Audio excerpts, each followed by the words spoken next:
আমরা মনে করি ডিসেম্বরের ভিতরে নির্বাচন অনুষ্ঠান করা জাতীয় সংসদের খুবই সম্ভব এবং এর আগেই জরুরি ভিত্তিতে যে সমস্ত সংস্কার করা প্রয়োজন, বিশেষ করে নির্বাচনমুখী সেই সংস্কারগুলোকে চিহ্নিত করে আমরা ঐক্যমতের মাধ্যমে সেগুলো বাস্তবায়ন করি এবং সেই এমন কোনো সংস্কার নাই যেগুলো এক মাসের মধ্যে বাস্তবায়ন করা সম্ভব হবে না।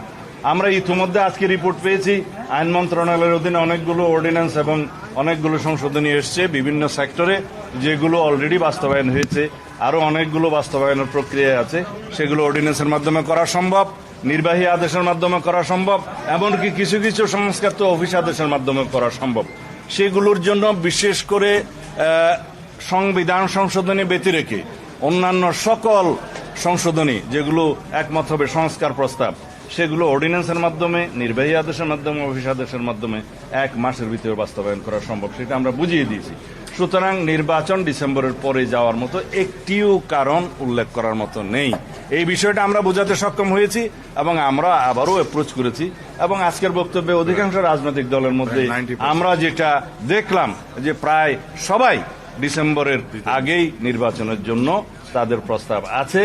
এখন মাননীয় প্রধান উপদেষ্টা সেটা বিবেচনা করবেন, সেটা আমরা আশা করি এবং আমরা মনে করি তিনি জাতীয় ঐক্যের প্রতীক হিসাবে নিরপেক্ষভাবে সেই ভূমিকা পালন করবেন, কারো প্রতি রাগ অনুরাগ বিরাগ প্রদর্শন করবেন না এবং উপদেষ্টা মণ্ডলীটাকে নিরপেক্ষভাবে আবার যেন উনি ঢেলে সাজান সেই প্রস্তাবও আমরা অন্য সময় রেখেছি। আজকে আমাদের বক্তব্য যেহেতু অন্য বিষয় ছিল, সেই বিষয়টা আমি এখানে আজকে তুলিনি। তবে আমরা মনে করি জাতি তার কাছে চূড়ান্ত নিরপেক্ষতা আশা করে আমরা আশা করি। ধন্যবাদ।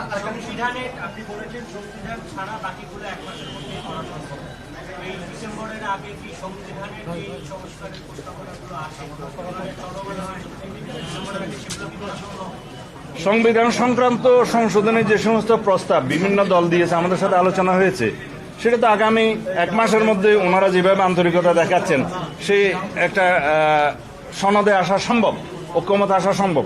কিছু কিছু বিষয়ে অবশ্যই দ্বিমত থাকবে, সব দল তো সব বিষয়ে একমত হবে এমন আমরা আশাও করি না। তবে যেগুলো ঐক্যমতে আমরা আসতে পারবো সেই বিষয়গুলো অবশ্যই জাতীয় সংসদের পরবর্তী গঠিত জাতীয় সংসদে সেগুলো